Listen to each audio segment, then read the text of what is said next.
అధ్యక్ష, దయ్యాలు వేదాలు వల్లించినట్టుగా 10 సంవత్సరాలుగా ఆర్టీసీని చంపి ఆర్టీసీ ఉంటుందా పోతుందా తీసేస్తామనేటువంటి పరిస్థితులలో ఒక ఎగ్జిక్యూటివ్ డైరెక్టర్ రిటైర్ అయిన ఎండీగా పెట్టి ఆర్టీసీకి జవాబు చెప్తున్నా మీరు జవాబు చెప్తా ఉన్నా. ఇలా 10 సంవత్సరాలుగా ఎప్పుడైతే మనం కమిటీ కాలేమో ఒక కమిటీ వేసి 10 సంవత్సరాలుగా చేయనటువంటి వీళ్ళు ఎలక్షన్ల ముందట ఎటువంటి సంప్రదింపులు లేకుండా ఏమి చర్చలు లేకుండా కనీసం ఆర్టీసీ యాజమాన్యంతో కూడా మాట్లాడకుండా అదర తీసుకొచ్చి మళ్ళీ దానికి రాజకీయ రంగం పులవడానికి కార్మికులను రెచ్చగొట్టి గవర్నర్ అనుమతిస్తలేరు, గవర్నర్ దగ్గర ఇంటికి పోయి ప్రొటెస్ట్ చేయించేటువంటి రాజనీతి చేసిన వీళ్ళు ఇలా మాట్లాడితే ఆర్టీసీ కార్మికులకు సంబంధించి గౌరవ సభ్యులు అడిగినట్టుగా ఆన్సర్ చెప్తున్నా, ఒప్పుకోండి.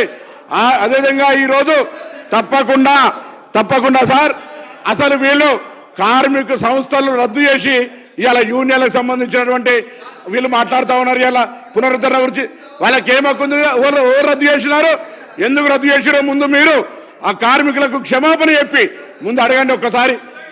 మీరు యూనియన్లు రద్దు చేసి మీరు ఆర్టీసీ గౌరవ అధ్యక్షులు మీరు మీ కుటుంబ సభ్యులు ఉండి వాళ్ళు అన్నమో రామచంద్ర అంటుంటే కూడా చచ్చిపోతే కూడా 50 రోజులు సమ్మె చేస్తే పట్టించుకొని మీరు ఒక్క బస్సు కొనే అధ్యక్ష 10 సంవత్సరాలుగా గౌరవ ముఖ్యమంత్రి గారు మా ప్రభుత్వం వచ్చిన తర్వాత బరాబరిగా ప్రభుత్వం బస్సులు కొన్నది.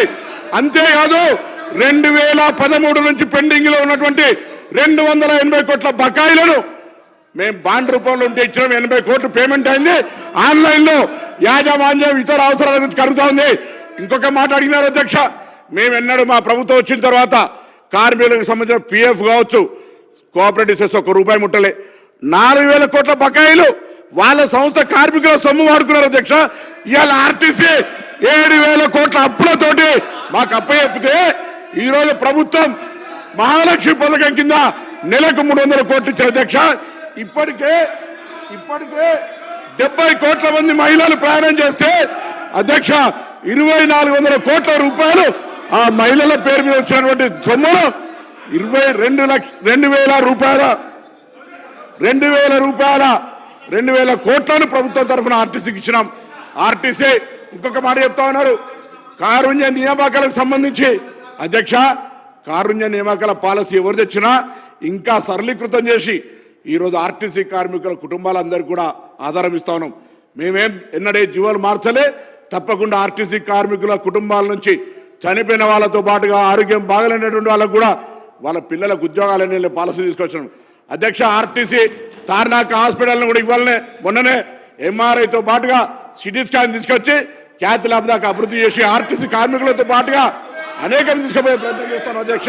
అదేవిధంగా ఈరోజు 45 లక్షలు ప్రయాణం చేసే సంస్థ 56 లక్షల మందిని ప్రయాణం చేస్తున్నారు అధ్యక్ష ఈరోజు.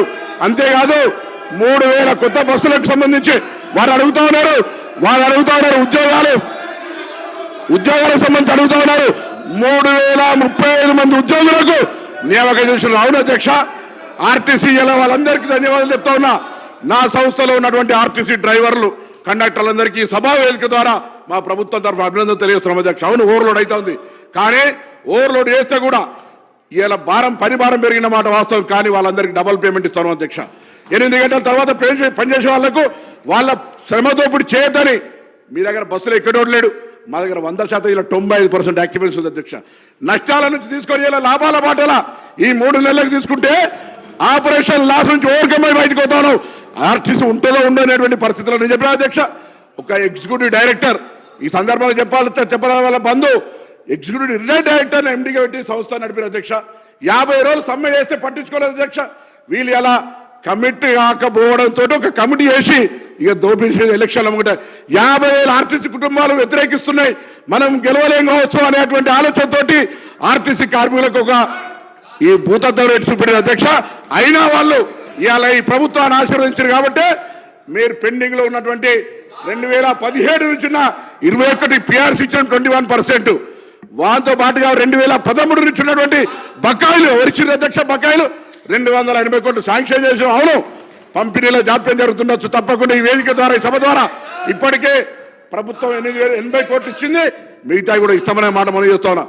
అదేవిధంగా ఈరోజు వాళ్ళు ఏదైతే ఆదరాబాదరా అధ్యక్ష డేటు 15వ తారీఖు 29వ తేదీ నాడు వీళ్ళు క్యాబినెట్ చేసి దాని తర్వాత 10 తారీఖు నాడు నోటిఫికేషన్ వచ్చింది అధ్యక్ష.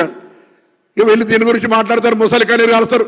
నిజంగా ఆర్టీసీ కార్మికులకు ముందు చిత్తశుద్ధి ఉంటే 10 సంవత్సరాలుగా ఆర్టీసీని ఎందుకు చంపే ప్రయత్నం చేశారు? ఆర్టీసీని మొత్తంగా ఆస్తులను వాళ్ళ సంస్థలో ఉన్నటువంటి వాళ్ళ పార్టీ నాయకులకు అప్పనంగా అప్పచెప్పినటువంటి పరిస్థితి కాదు అధ్యక్ష. ఇలా తక్కువ ధరలకు అప్పచెప్పి